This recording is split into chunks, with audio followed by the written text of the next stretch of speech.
Angkatan 9 dari Kabupaten Pandeglang. Di sini saya ditemani oleh rekan sejawat dari SMK Banjarnegara 3. Silakan memperkenalkan. Nama saya Kamayati, guru kelas 6 dari SDN Banjarnegara 3. Oke, kali ini Bu, saya akan melakukan supervisi terhadap proses pembelajaran yang akan dilakukan di kelas. Ada 3 tahapan yang akan kita lalui dalam supervisi kali ini. Yang pertama adalah pra-observasi, Bu. Ya. Yang kedua adalah observasi dan yang ketiga adalah pasca-observasi. Tentunya dari supervisi akademik ini mempunyai tujuannya. Yang pertama adalah mendorong guru menerapkan kemampuannya dalam melaksanakan tugas pengajar. Yang kedua adalah mendorong guru mengembangkan kemampuannya sendiri. Yang ketiga, mendorong guru agar ia memiliki perhatian yang sungguh-sungguh terhadap tugas dan tanggung jawabnya dalam proses belajar mengajar. Akan tetapi sebelum melakukan supervisi akademik, ada beberapa hal yang saya ingin tanyakan kepada Ibu. Yang pertama adalah apa tujuan pembelajaran yang hendak dicapai dalam pembelajaran yang akan dilakukan nanti?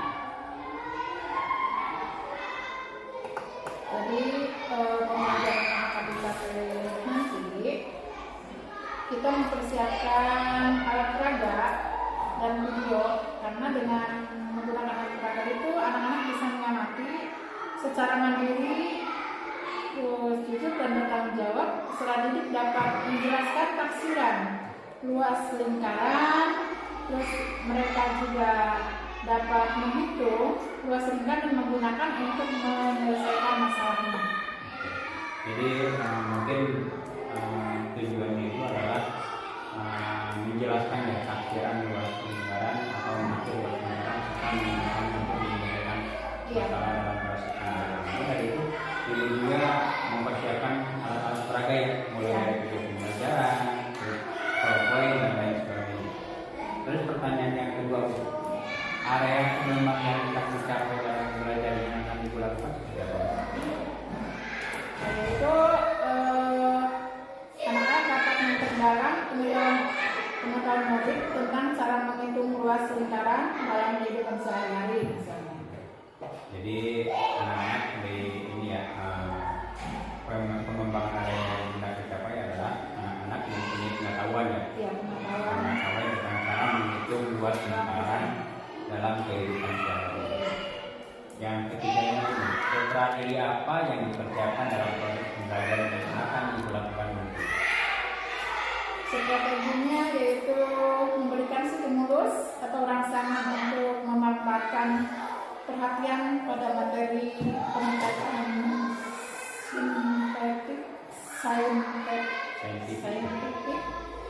dan terus peserta didik juga melakukan pengamatan sesuai alat peraga yang ditampilkan oleh saya. Terus peserta didik ini membentuk beberapa kelompok untuk mendiskusikan, mengumpulkan informasi, mempresentasikan pula, terus saling bertukar informasi mengenai luas lingkaran, berdiskusi dengan kelompok, bagian kegiatan lain guru menemukan solusi masalah terkait materi pokoknya. Terus dalam presentasikan hasil diskusi kelompok secara klasikal. Itu saja. Jadi sebagai yang mempersiapkan itu nanti, yaitu yang saya garis bawahi tadi adalah peserta didik diberi stimulus dulu ya, Iya. atau rangsangan untuk memusatkan perhatian pada materi melalui pendekatan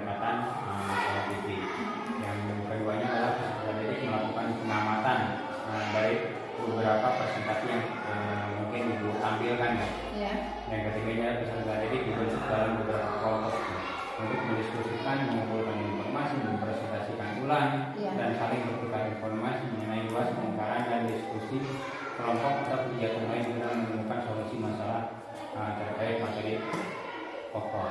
Dan selanjutnya mungkin mempresentasikan ya hasil diskusi kelompok secara klasikal. Oke. Pertanyaan yang selanjutnya adalah apa permasalahan yang Ibu hadapi terhadap pembelajaran yang lalu dan apa yang akan yang ingin Ibu tingkatkan dari pembelajaran kali ini? Saya ingin menerapkan pembelajaran yang berpihak kepada siswa agar anak itu mampu menyerap pembelajaran sesuai dengan kebutuhan. Di sini saya mampu menyerap pembelajaran sesuai dengan membagi anak dalam 3 kelompok atau 4 kelompok kecil, terdiri dari anak yang sudah menguasai materi, yang masih meraba-raba, dan anak yang belum menguasai materi. Dan saya ingin mengkolaborasikan pembelajaran yang berpihak pada murid dengan pembelajaran sosial agar anak merasa empati, agar anak merasa empati, kerjasama, serta bisa mengelola emosi dalam pembelajaran itu sendiri. Jadi permasalahan ini permasalahan yang Ibu hadapi kemarin itu lebih masih kurang ya terkait dengan pembelajaran yang berpihak pada guru. Jadi untuk pembelajaran selanjutnya ke depan yang ingin Ibu terapkan itu mungkin pembelajaran yang berdiferensiasi sesuai dengan kebutuhan guru. Dan mungkin Ibu juga mengkolaborasikan ya antara pembelajaran berdiferensiasi dengan pembelajaran sosial dan emosional. Oke.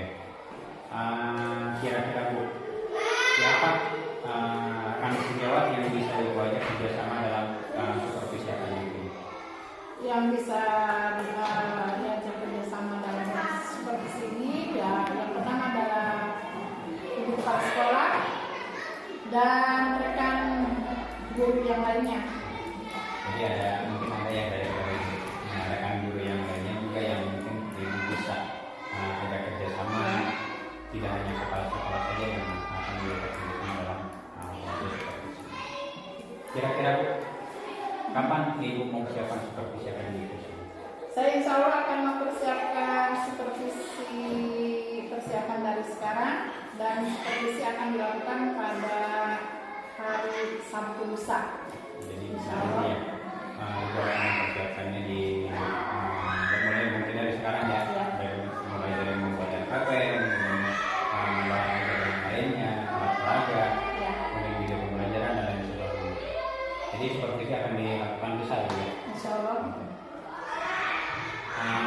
Pertanyaan terakhir, apa yang Ibu dapat dari proses praobservasi ini? Yang saya dapatkan adalah mendapatkan gambaran serta solusi apa yang harus dipersiapkan dan pas di mana yang harus saya lakukan dalam mempersiapkan observasi nanti. Jadi manfaat dari proses praobservasi ini mungkin Ibu ada gambaran ya, apa yang mungkin harus dilakukan Ibu, apa yang harus dipersiapkan Ibu juga terkait dengan media ajarnya, strateginya seperti apa. Oke. Demikian Bu proses observasi kali ini. Semoga proses observasi yang akan Ibu lakukan nanti berjalan dengan lancar. Amin. Dan nanti setelah observasi kita bertemu lagi Bu. Saya ingin menanyakan lagi kepada Ibu apa yang Ibu rasakan, kelebihan serta kekurangan dalam proses observasi yang dilakukan nanti. Saya ingin menggali, ingin mengetahui terkait dengan hal-hal tersebut. Terima kasih banyak Bu atas waktunya. Saya tutup. Wassalamualaikum warahmatullahi wabarakatuh. Waalaikumsalam warahmatullahi wabarakatuh. Apa kabarnya hari ini? Baik. Alhamdulillah. Hari ini dalam keadaan sehat walafiat sehingga kita bisa ke sekolah belajar seperti biasa. Nah, sebelum pelajaran dimulai, silakan pimpin doa oleh ketua kelas. Silakan. Siap-siap duduk rapi, baca doa, mulai.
yang tidak masuk sekolah.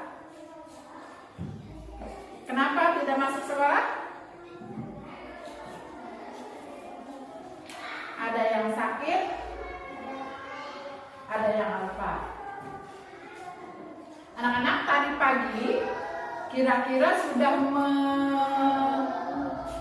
menunaikan ibadah belum? Sholat subuh. Siapa yang sudah sholat subuh?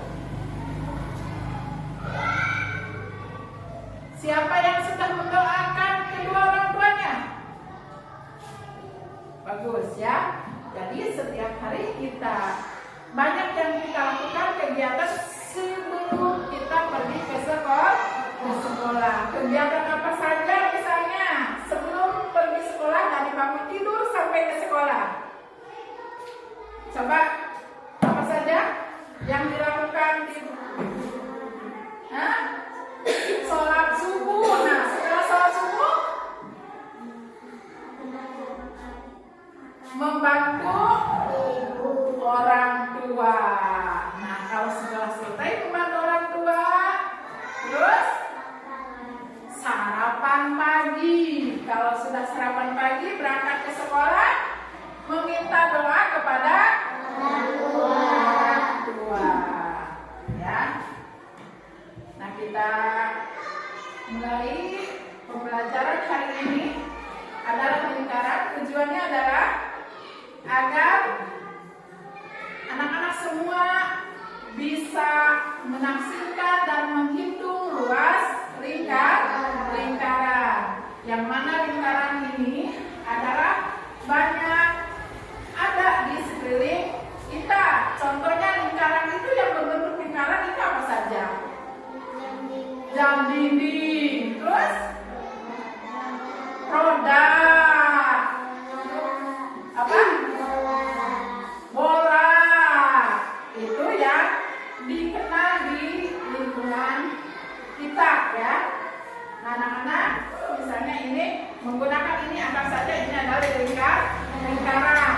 Nah, lingkaran ini, di lingkaran ini ada bagian-bagian lingkaran yang disebut apa? Luring. Terus apa lagi? Bagian-bagian lingkarannya ada tumbereng, ada biak, terus ada juga jari-jari. Yang mana diameter itu kalau kita ukur seperti ini seperti ini disebutnya diameter. Kalau kita ukur dari sini, misalnya di sini adalah sudut A dan B. Nah, kalau diukur seperti ini diameter.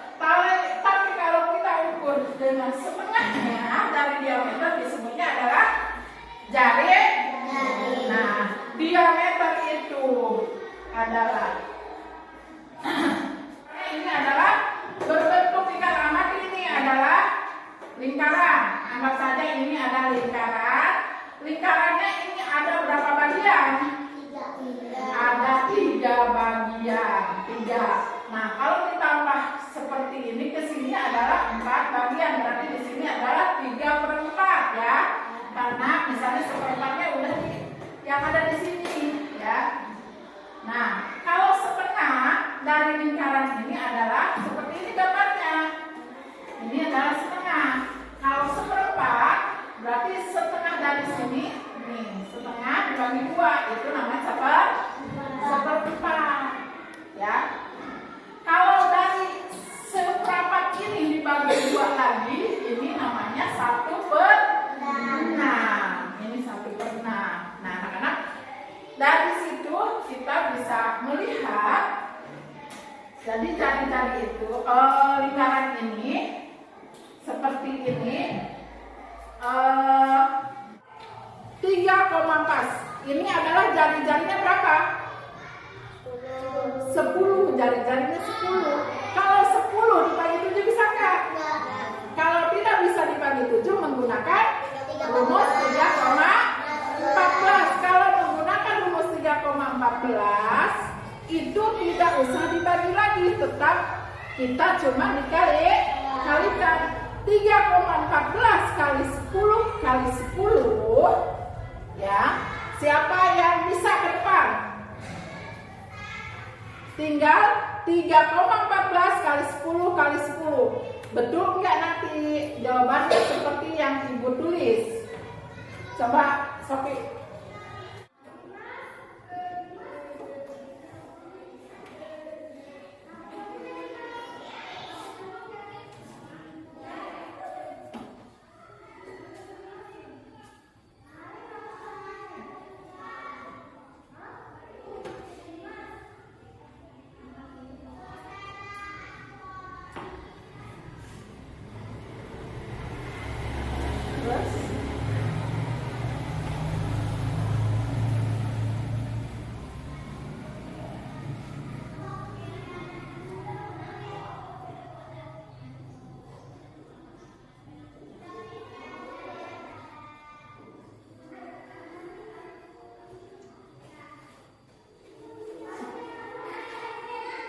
Coba Sofi. Dan kalian harus isi, diskusikan dengan kelompoknya setelah beres.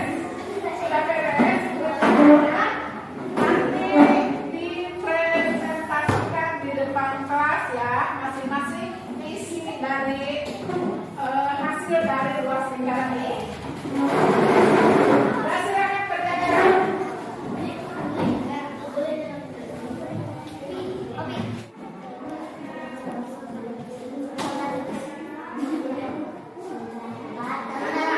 Berapa kali berapa ya?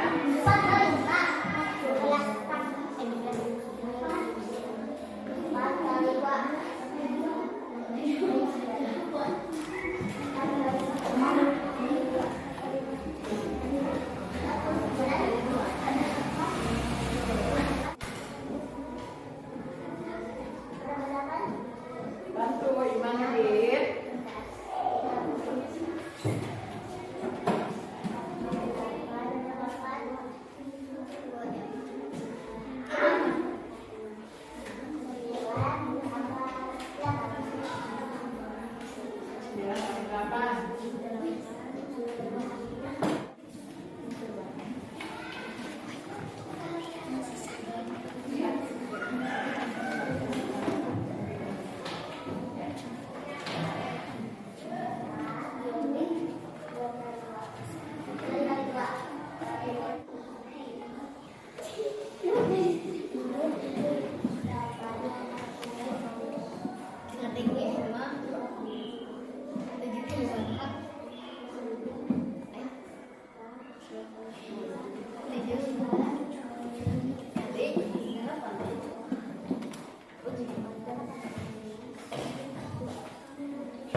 Berapa?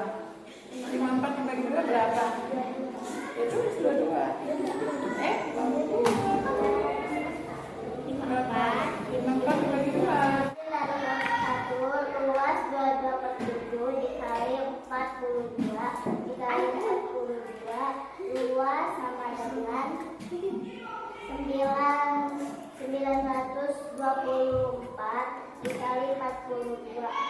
Luas sama dengan 38.168 dibagi 7 sama dengan 5.544 cm.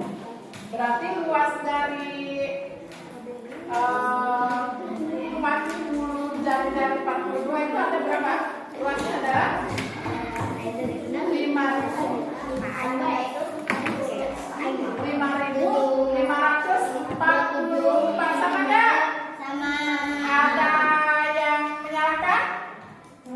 Siapa yang nggak sama? Kelompok mana yang nggak sama? Apakah betul semua? Sama? Hah? Sama enggak? Sama. sama. Berarti semuanya udah bisa. Sekarang Kelompok 2 luas 3,14 dikali 27 dikali 27 luas 22.896 cm. berapa luasnya? 22.200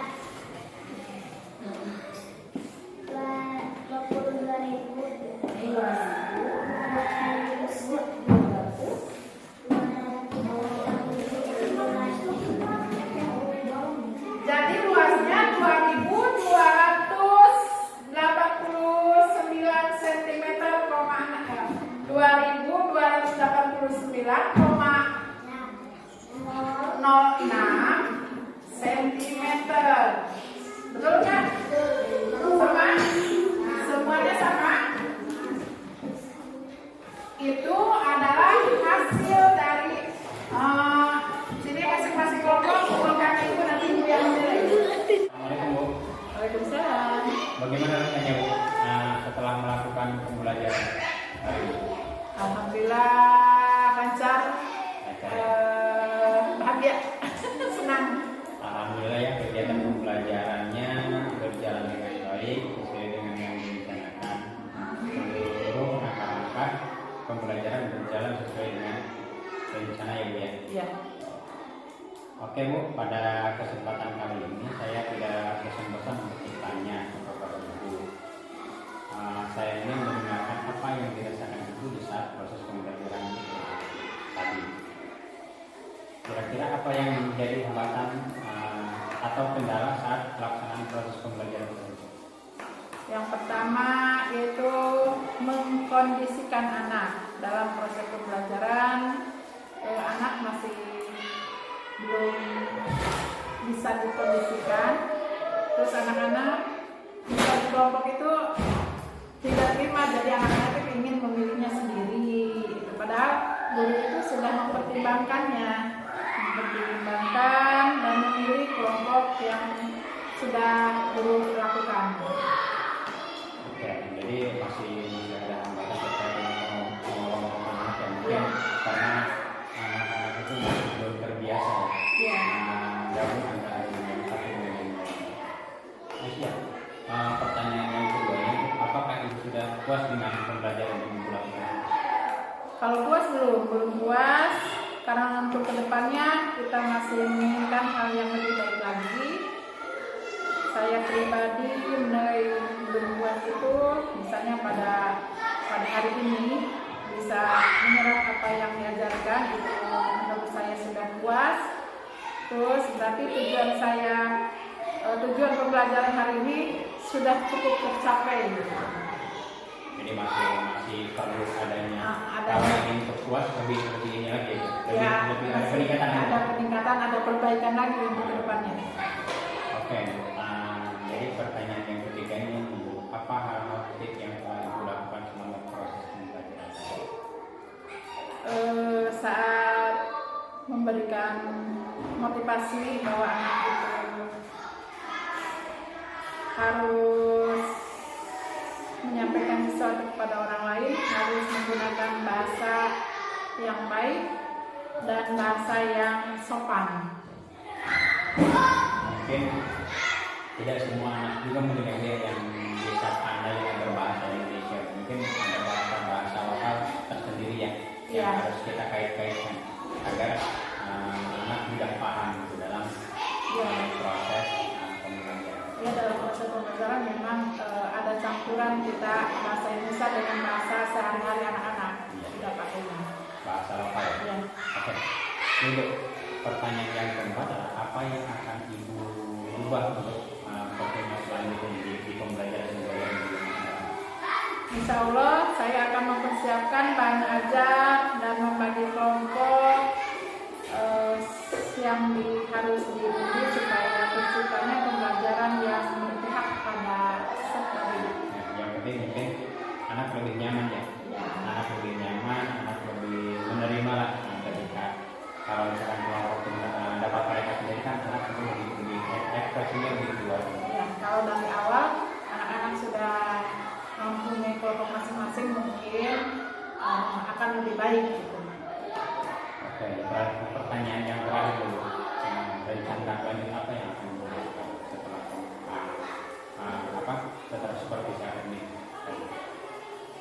rencananya memperbaiki kegiatan-kegiatan yang belum terlaksana dengan maksimal, terus menciptakan pembelajaran yang inovatif dan berpihak pada murid.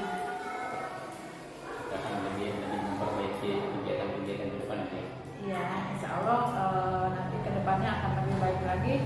Terus kita fokuskan kegiatan itu kepada anak-anak. Yang pembelajaran Iya. inovatif serta berpihak pada murid. Iya. Dalam istilah di sekarang itu adalah pembelajaran berpihak dengan dikaitkan dengan pembelajaran sosial Indonesia. Semoga kedepannya bisa lebih pembelajarannya lebih baik lagi ya Bu ya. Iya, insya Allah. Terima kasih Bu atas waktunya. Semoga supervisi akademik ini bisa bermanfaat serta meningkatkan kualitas pembelajaran kita di kelas.